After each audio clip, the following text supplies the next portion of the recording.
سر جواب شکوہ کا آخری شعر ہے کہ محمد سے وفا تو نے تو ہم تیرے ہیں، یہ جہاں چیز ہے کیا لوح و قلم تیرے ہیں۔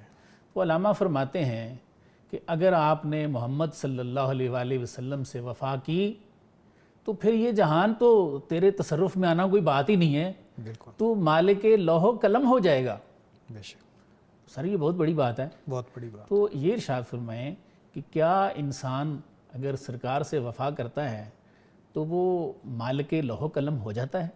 اور کیسے وفا بھی کیسے کرے، یہ دونوں سوال ہیں، بہت بڑے سوال ہیں سر۔ دیکھیں اس کے اندر جو حضرت علامہ نے بات کی ہے وہ بنیادی طور پہ عشق رسالت مآب کے ثمرات کی بات کی جا رہی ہے کہ تم تو چھوٹی چھوٹی باتیں سوچ رہے ہو، اللہ تمہیں مالک لوح و قلم واہ واہ، کہ لوح تو وہ ہے جس پہ لکھا جاتا ہے ٹھیک ہے، پوری کائنات کے بارے میں، بالکل ایسا، ایک فرد کے بارے نہیں، پوری کائنات کے بارے میں، اور قلم سے انسانوں لکھا کی جاتا ہے۔ تقدیر وہاں کہتے ہیں لکھی ہوئی ہے، بالکل، تم یعنی ڈیسیژن ٹیکر ہی نہیں رہو گے، ڈیسیژن میکر بھی بن جاؤ سبحان گے، اللہ، واہ، ابنائے وقت نہیں رہو گے، ابول وقت بن جاؤ گے۔ بالکل ٹھیک، تو بالکل یہ وہ کیفیت ہے جس کو مثنوی مسافر میں حضرت علامہ نے کہا کہ بندہ حق وارث پیغمبراں واہ، اور او نہ گنج در جہان دیگراں۔ ایسے ہی، تو یہ وہی بات ہے کہ جو بندہ حق جو رسول کریم رؤوف الرحیم صلی اللہ علیہ وسلم کی قرب کے ذریعے یہ لذت لے لیتا ہے، اس بندے کے تو مقامات یہ ہوتے ہیں کہ یہ دنیا بھی اس کے یہ پوری کی پوری اس کے لیے کم پڑ جاتی ہے، بالکل ٹھیک ہے، اس کو اللہ تعالیٰ اتنی وسعت عطا فرما دیتا ہے۔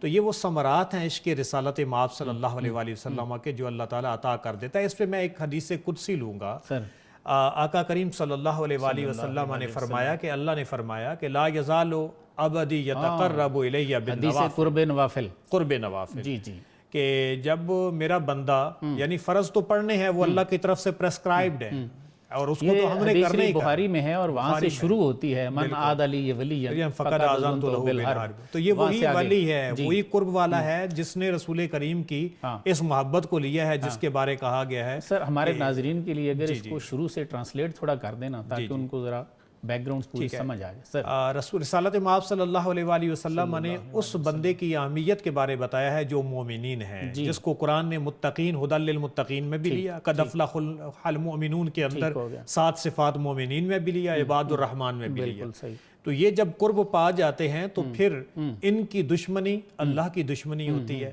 ان کے ساتھ جنگ اللہ کے ساتھ اعلان جنگ ہوتا ہے۔ بخاری کی اس حدیث کا ترجمہ ہے من عاد علی ولی کہ جس نے میرے ولی سے دشمنی کی اس سے میرا اعلان جنگ ہے۔ بے شک۔ اور پھر آگے حدیث قدسی ہے چونکہ تو سرکار فرماتے ہیں، اللہ میاں فرما رہے ہیں کہ مجھے جو سب سے زیادہ چیزیں پسند ہیں مومن کی وہ کون سی ہیں؟ وہ فرائض ہیں جو میں نے اس پہ فرض کیے ہیں اور وہ ان کو بجا لاتا ہے۔ پھر آگے فرماتے ہیں کہ بندہ نوافل کے ذریعے میرے اتنا قریب آ جاتا ہے کہ میں اس کے کان بن جاتا ہوں جن سے سنتا ہے، یعنی میں پہلے ہے کہ میں اسے محبوب بنا لیتا ہوں، حتی احببت لا یزال عبدی یتقرب الی بالنوافل۔ آنکھوں کانوں اور ہاتھوں پاؤں کا ذکر ہے کہ میں یہ بن جاتا ہوں حتیٰ کہ اسے اپنا محبوب بنا لیتا ہوں، بالکل۔ پھر جو وہ مانگتا ہے وہ میں اسے دیتا ہوں، پناہ مانگتا ہے تو وَلَئِنْ سَأَلَنِي لَأُوتِيَنَّ۔ سر ٹھیک ہے، اس پورے کو بلکہ میں کیونکہ کلام اقبال کے حوالے سے بات ہے تو آپ نے اپنے قالب میں ڈالا ہے، ہاتھ ہے اللہ کا بندہ مومن کا ہاتھ، بالکل غالب و کار آفرین، کار کشا و کار ساز۔ اور پریکٹیکلی ہم دیکھتے ہیں کہ حضرت مولا حیدر کرار آپ نے جو فاتح خیبر بنے تو وہ فاتح خیبر کے اندر جو طاقت ہے اس کو بھی اقبال نے بتایا، تیرے خیال میں ہے گر شرر تو خیال فقر و غنا نہ کر کہ جہاں میں نان شعیر پر ہے مدار قوت حیدری۔ تو یہ وہ طاقتیں ہیں جو اللہ عطا کر دیتا ہے۔ اور حضرت سلیمان کی بابت آصف بن برخیہ جو ملکہ بلقیس کا تخت لے کر آگے تھے، تو یہ بھی وہ طاقتیں ہیں جو اللہ تعالیٰ لوح و قلم والی ان کو عطا کر دیتا ہے۔ ڈاکٹر صاحب حضرت شمس تبریز رحمۃ اللہ علیہ کی ایک مثنوی ہے جو اب ناپید ہے، 750 سال پرانی ہے، وہ بڑی مشکل سے میرے ہاتھ لگی ہے۔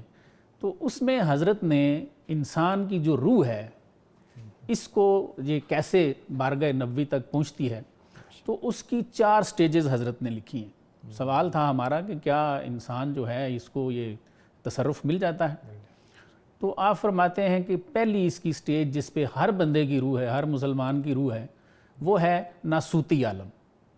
وہ فرماتے ہیں کہ اس کو کہ یہ پرز اوصاف حیوانی تمام است، اس میں انسان میں بالکل جانوروں والی جو خصوصیات ہیں نا، عالم ناسوت میں یہ بالکل ایک جانور والا معاملہ ہے اس کا۔ اس میں یہ سارے انسان برابر ہیں جو الٹے سیدھے کام کرتے ہیں. آپ فرماتے ہیں کہ جب انسان کی روح اس سے اوپر اٹھتی ہے اور ترقی کرتی ہے عبادت سے, ذکر اذکار سے, کسی کی توجہ سے, کسی خاص کی نظر سے, تو آپ فرماتے ہیں جی دوسری سٹیج پہ یہ جب پہنچتی ہے تو یہ دوسرا عالم ہے عالم ملکوت. ملکوت ہم سب کو پتہ ہے فرشتوں کو کہتے ہیں. تو اس عالم میں اس کی روح جو ہے پہنچ جاتی ہے. انسان عالم خواب میں, عالم رویا میں فرشتوں کو دیکھتا ہے. آپ فرماتے ہیں, یہ حضرت شمس تبریز کا کلام ہے, آپ فرماتے ہیں کہ جب اس سے ترقی کرتا ہے تو تیسری سٹیج اس کی آتی ہے عالم جبروت. آپ فرماتے ہیں کہ یہاں پہ جو ہے یہ برمن فرماتے ہیں برمن حیرت آمد, کہتے ہیں اس پہ انسان پہ حیرت آنی شروع ہو جاتی ہے, متحیر ہونا شروع ہو جاتا ہے. تو یہ فرماتے ہیں کہ اس میں کشف و کرامات بھی ہوتی ہیں جو من جانب اللہ ہوتی ہیں, بندہ نہیں دکھا رہا ہوتا. بے شک. یہاں سے فرماتے ہیں ایک خاص بات کہ جب یہ مقام بھی مل جائے, انسان سے کشف و کرامات کا اظہار بھی ہونا شروع ہو جائے, تو آپ فرماتے ہیں ذکر فکر پھر بھی نہیں چھوڑنا, صحیح, اور توبہ کے پانی سے دل کو دھوتے رہنا ہے. بالکل, ریاضت جاری رکھنی ہے. تو آپ فرماتے ہیں جی فائنلی ایک دن ایسا آئے گا کہ آپ آخری جو سٹیج ہے چوتھا عالم لاہوت, آپ فرماتے ہیں اس میں پہنچ جائے گا. تو آخری شعر میں آپ کو وہ سنا دیتا ہوں چونکہ خلاصہ ہی بیان کر سکتے ہیں. آپ نے فرمایا بآن حق آنجا چون رسد سالک, کہ جب اللہ کی مدد سے وہ جو اللہ کے راستے پہ چلنے والا سالک ہے وہ وہاں تک پہنچ جاتا ہے چوتھے درجے پہ عالم لاہوت میں. سب کو پتہ ہے کہ جی وہاں پہ ذات ہی ذات ہے. ہمارے بہت سارے لوگ یہ کہتے ہیں جی اللہ تعالیٰ صرف عالم لاہوت میں, 7 آسمانوں کے اوپر جو عالم ہے. تو آپ نے فرمایا کہ جب عالم لاہوت میں انسان پہنچ جاتا ہے اللہ کی مدد سے, شود بر ہر یک اشیاء مالک, آپ نے فرمایا اللہ تعالیٰ اسے اپنی ہر چیز پہ تصرف دے دیتے ہیں کہ محبوب ہے, اس نے کام بڑا کیا.